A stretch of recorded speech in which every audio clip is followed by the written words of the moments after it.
네, 최상병 특검이 김선규, 송창진 두 전 공수처 부장검사에 대해서 구속영장을 청구했습니다. 각각 공수처장 직무대리, 공수처 차장 직무대리를 맡았던 사람들인데요. 최상병 수사 외압 사건의 수사를 방해한 혐의가 있다라는 이유로 구속영장을 청구를 했습니다. 박정훈 대령의 변호인이죠. 김정민 변호사 연결해서 좀 자세히 알아보도록 하겠습니다. 나와 계시죠? 예, 안녕하세요. 김정민 변호사입니다. 네, 좀 하나하나 좀 여쭤보겠습니다. 네. 자, 먼저 김선규 전 부장검사. 네. 작년 국회의원 선거 전까지 최상병 사건 관계자를 소환하지 말라고 이렇게 제동을 걸었다라는 지금 보도가 있었는데 어떻게 파악하고 계십니까? 그러니까 그 보도 내용을 보면 총선에 악영향을 미칠 것 같으니까 소환하지 말라 그랬는데 네. 또 동일한 시간대에 그 시점에서 저 민주당에게 불리한 또 조사는 소환 조사를 진행했다는 거거든요. 어떤 그러니까 조사였습니까, 그게? 그게 저도 정확하게까지 이름까지는 제가 고지를 못 받았는데 예, 그런 내용이 있더라고요. 그래서 이건 너무나 편파적이다. 그리고 이제 이걸 총선과 연결시키는 것 자체가 굉장히 정치적이지 않습니까? 그렇죠, 당연히. 개별 사건인데 네네. 그거하고 총선하고 무슨 상관이 있느냐. 예. 또 그리고 그걸로 그쳤으면 모르겠는데 총선을 또 지고 나니까 이번에는 또 뭐 특검법을 막기 위한 명분이 필요하다고 조사를 또 해라 이랬다는 거잖아요. 그러니까 예. 너무나 너무나 부적절했고 좀 수사 방해 의도가 분명하지 않느냐. 예. 그래서 정치관여법도 정치관여죄도 지금 적용하고 있는 것 같거든요. 그래요. 그래서 상당히 그 죄질이 안 좋다 저는 보고 있습니다. 그다음에 송창진 전 부장검사의 경우에는 윤석열 전 대통령 개인 휴대전화와 대통령실 내선 번호 이거 압수영장과 통신영장을 결재할 수 없다고 했다고 하던데 맞습니까? 그러니까 저희가 이제 파악한 바로도 이제 그 작년에 초기에 이제 2023년에는 공수처가 상당히 속도를 냈는데 갑자기 얼어붙었거든요. 그래서 전혀 소환도 안 되고 진행이 뭐가 되는지도 모르겠고 뭐 그런 답답한 상황이었는데 나중에 알고 보니까 그 송창진 부장이 굉장히 방해를 심하게 했다. 그래서 저희가 이제 공수처에 들어가서 조사를 받을 때 조사관들이 푸념처럼 자기들이 1인 시위라도 해야 되는 거 아니냐라고 자기들끼리 하는 얘기를 우연히 들은 적이 있거든요. 변호사님이 그걸 직접 들으신 적 있어요? 네, 이제 우리한테 한 얘기는 아닌데 자기들끼리 하는 얘기를 좀 들려왔던 거죠. 그래서 야 이게 상당히 내부에서 압박이 심하구나 예상을 했지만 훨씬 그 정도가 예상을 뛰어넘는다. 특히 그 차정현 검사팀에서 이 수사를 진행했는데 그 팀에서 요구하는 일체 지원을 안 해줬다는 거거든요. 그때 뭐 인력이 너무 부족하다 이런 얘기 좀 나왔지 않습니까? 네, 그렇죠. 그냥 뭐 차정현 검사와 그 몇몇 수사관들이 억지로 끌고 가다시피 했고요. 참 못된 짓을 한 거죠. 공수처가 왜 있는지 그 존재 이유를 의심케 하는 행동들이죠. 그러면 도대체 왜 이렇게까지 했느냐가 좀 궁금한데 일부 언론 보도로 뭐 친윤 인사들이다 이런 규정이 있던데 맞습니까 그게? 그것까지는 모르겠지만 어찌됐든 그 인연이 있는 사람인 건 분명하고요. 편파적이었지 않습니까? 굉장히. 그걸로 보면 의도가 딴 데 있지 않은가. 특히 총선 이후에 이제 집권 여당이 참패하니까 특검법을 막겠다고 또 나선 그 행동은 이 특검법이 가장 이제 그 위협이 된 사람은 결국 윤석열이었거든요. 그걸 막겠다고 했다는 것은 윤석열 보호 외에는 별다른 이유를 찾기가 어렵다. 저는 그렇게 봅니다. 특검법을 막아야 되니까 수사하라는 얘기는 우리가 열심히 수사하는 모습을 보이면 특검이 불필요하다는 여론이 조성이 안 되겠느냐. 그렇죠. 뭐 이 취지였다는 얘기죠. 그러니까. 그래요. 그런 상황들을 이제 당시에 관련자들이 꼼꼼하게 메모를 했다는 거예요. 어떤 기자분 말씀으로는 사초를 쓰는 것 같이 썼다. 그리고 이 두 사람의 어떤 발언을 다 기록을 해놨다. 그런 위법한 지시들, 저간의 사정들을 매일 꼼꼼하게 메모를 했다고 그래요. 그것이 이제 결정적으로 지금 특검에서도 영장을 청구하는 근거가 되지 않았나 그렇게 봅니다. 그러니까 저기 뭐 그 최성배 특검이 물증을 확보했다는 보도가 있었는데 그게 바로 이거 지금 그런 말씀하신 것들이죠. 이제 자세한 메모 예. 이런 것들이죠. 그래요? 그리고 이제 그 메모를 근거로 해서 관련자들을 이제 수사하니까 네. 처음에는 기억나지 않는다고 했다가 음. 상당 부분을 이제 자백하는 그런 식의 수사가 많이 진행됐다고 들려오더라고요. 기자들한테서. 그러면 그 좀 전망을 여쭤봤는데 요즘 구속영장 청구인데 기각이 너무 많이 돼가지고 그렇죠. 지금 어제도 두 건이 기각됐지 않습니까? 어떻게 전망하세요?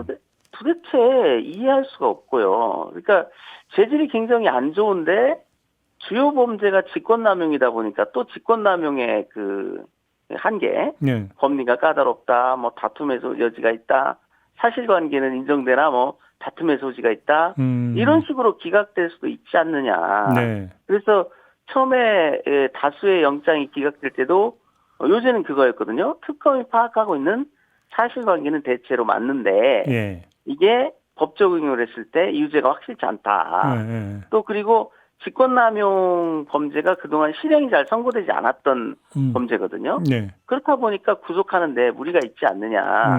이런 지금 우려가 있고요. 예. 그리고 지금 아무리 그 법리를 엄격하게 적용한다 하더라도 이 3특검에 대한 서울중앙지방법원 영장 판사들의 태도는 큰 점 의심할 만하지 않는가. 너무 심하다.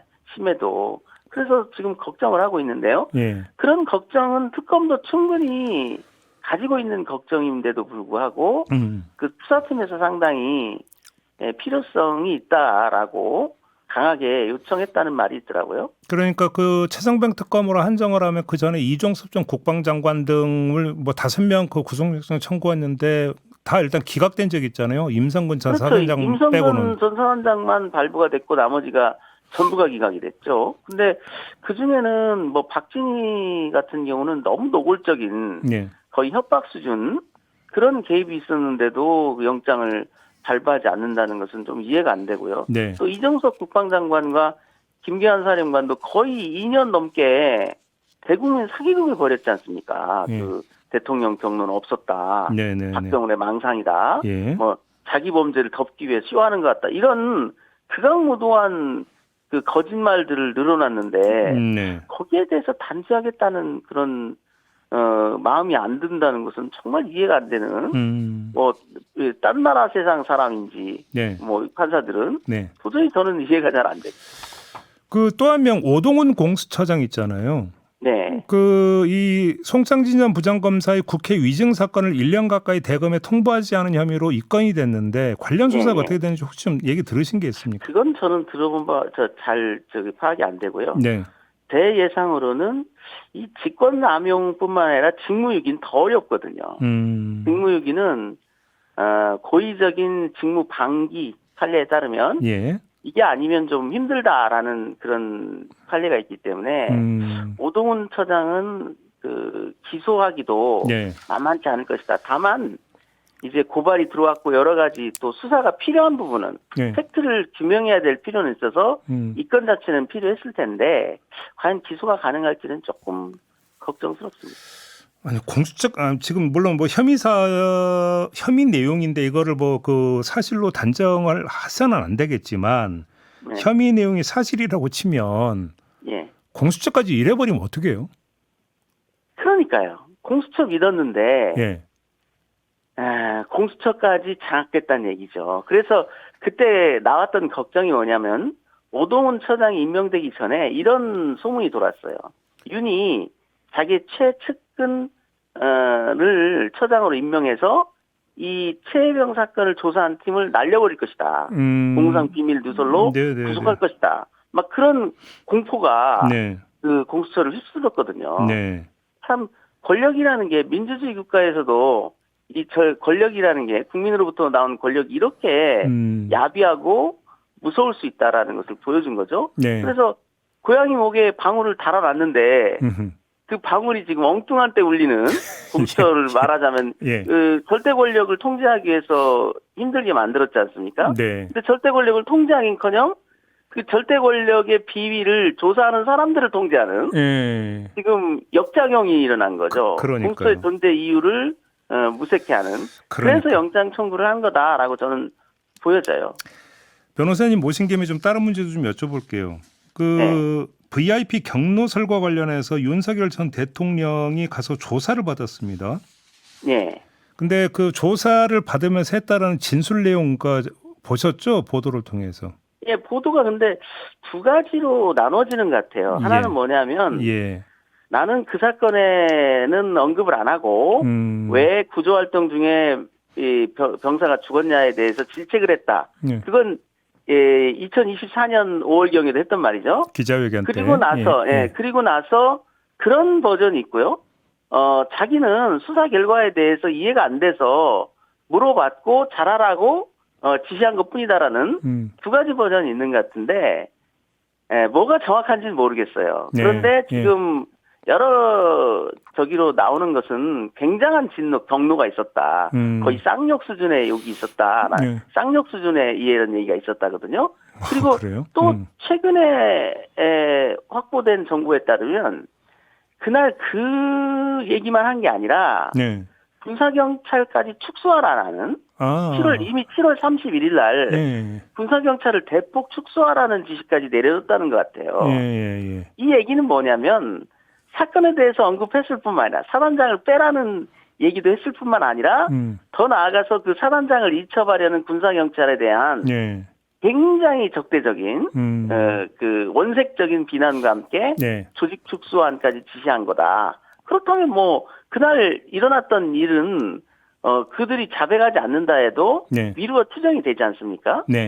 그래서 윤석열이 그걸 부인한다 해봐야 별 의미는 없는데 역시나 비겁한 사람이다. 자기 때문에 많은 부하들이 지금 고초를 겪고 있는데 자기가 한 말조차도 인정을 안 하는 매우 비열한 짓을 하고 있는 거죠. 근데 이제 그때 그 윤석열 당시 대통령이 격노했다는 그 회의에 참석했던 사람들이 모두 최성병 특검에 불려가서 조사를 받았고 그다음에 조사를 받고 나면 항상 나왔던 보도가 경로는 있었다라는 진술을 했다라는 보도가 나왔었거든요. 그렇죠. 그럼 뭐 예를 들어서 그걸 부인을 해봤자 별로 의미가 없는 거잖아요. 그러니까 그럼에도 불구하고 부인을 하는 거죠. 그러니까 이 사람은 의미 없는 부인들을 지금 그 내란 특검에 가서도 그렇지 않습니까? 아무 의미 없는 부인들, 홍장원 내모를 가지고 시비를 건다를 할지, 그 곽종근 사령관이 들었다는 말에 대해서 시비를 건다랄지, 아무 의미 없는 지금 투쟁을 하고 있는 것 같아요. 이건 뭐냐면 이 재판에서의 승리가 중요한 게 아니라 정치적 입지를 계속 유지하는 거. 그래서 자기 지지자들한테 그 시그널을 보내고 그런 걸 더 중요하게 생각하는 거다. 진실을 밝혀서 재판을 제대로 받겠다라는 생각보다는 그런 정치적 그 행동들을 계속하고 있는 거 아니냐. 그래서 최혜병 사건에 가서도 결국 그 기조를 유지하고 있는 거 아니냐. 저는 그렇게 보고 있습니다. 최성병 특검 조사에 응한 이유도 그럼 그렇게 분석을 해야 된다는 말씀이시겠네요. 그렇겠죠. 왜냐하면 저는 이런 예상을 했어요. 제가 변호인이라면 최혜병 사건에 가서는 적극적으로 진술하자. 왜냐하면 변명할 수 있는 많은 또 그런 자질구레한 것들이 있거든요. 예를 들면 법리 해석의 여지가 있다. 그렇죠. 그리고 그 사람의 가장 강력한 무기는 뭐냐면 화를 냈던 어쨌든 간에 나는 직권발동을 촉구한 것뿐 위법행위를 하라고 지시한 적이 없다. 이렇게 나올 가능성이 높다고 저는 보거든요. 구체적으로 이래라 저래라고 지시한 바가 없다. 그렇죠. 그런데 그런 말을 하기에도 8월 2일 날 또 이첩이 강행된 후에 보였던 태도들, 거기에 대해서도 최근 확보된 정보들이 좀 있거든요. 그때 신범철 차관한테 거의 쌍욕 수준의 질책을 하면서 화를 내고 닥달을 했다. 이런 진술들이 있기 때문에 아무리 그런 직권발동을 촉구했다라는 식으로 변명을 한다 하더라도 사고 넘치는 증거들이 있다. 그리고 그 관련자들이 상당히 많은 메모들, 어떤 의원이 말했던 적자생존, 적는 자가 산다. 그런 말이 있다는 거거든요, 군에는. 그래서 상당히 많은 메모들이 존재한다는 거예요. 알겠습니다. 그래서 아무리 부인한다 해도 그 사실을 덮기는 어려울 거다라고 봅니다. 또 하나의 수사 갈래가 이종섭 전 장관의 호주 대사 부임이잖아요. 그러니까 출국 네. 금지가 어떻게 해서 풀렸고 어떻게 출국하게 됐는가 이 일련의 과정에 대한 어떤 수사가 또 하나의 가지인데 이게 지금 어떻게 진행이 되고 있는지 혹시 좀 파악하신 내용이 있을까요? 아니요, 저희도 그 부분은 너무 정보가 없어요. 아, 그리고 이제 들리는 소문도 예. 주로 이제 대통령 경로를 중심으로 한 핵심 부분은 많이 전달이 되는데 그 부분은 조금 정보가 부족한 것 같아요. 그런데 이제 공수처도 분명히 거기에 개입돼 있는 건 분명하거든요. 예. 출국금지를 풀 당시에 예. 공수처 의견도 들었고 하니까 뭐 그런 부분도 조사되지 않았을까. 네. 그래서 제가 이제 그때 이제 최혜병 사건을 다뤘던 검사가 차정현 검사인데 이분이 굳이 내란 특검으로 파견을 갔거든요. 그래서 왜 최혜병으로 안 가고 내란으로 갔을까 그랬는데 이제 보니 그분이 주로 피해자였던 거예요. 직권남용이나 이런 거에. 그래서 자기가 이 사건을 수사하는 것이 좀 어둡지 않다. 이상하다 모양새가. 그런 판단을 하신 게 아닌가. 그런 생각을 좀 해봅니다. 그렇게 해석을 하세요? 그래서 차정현 검사의 진술이 이들의 범죄를 입증하는데 주요 증거로 사용되고 있다는 겁니다. 그러면 최성병 특검에서는 차정현 검사를 불러서 조사를 했었나요 혹시? 참고인 조사 했었고. 네, 차정현 조사는 했습니다. 그러면 이제 거기서 그러니까 중요한 어떤 그 진술이 나왔을 가능성이 충분히 있다 이렇게 봐야 되겠네요. 그렇죠. 차정현 검사뿐만 아니라 그때 수사관들 또 다른 검사들도 문제가 되는 지시들을 상당 부분 메모를 해놨었더라고요. 그래서 이제 김성규, 송창진 두 사람에 대한 구속영장 청구가 이렇게 이루어졌던 거 이렇게. 그렇죠. 예를 들면 뭐 총선 전에 소환하지 마라. 총선 이후엔 빨리 소환해서 조사해와라. 뭐 이런 얘기들이 다 메모에 그 체증이 돼 있다는. 무슨 말씀인지 좀 이해가 되네요.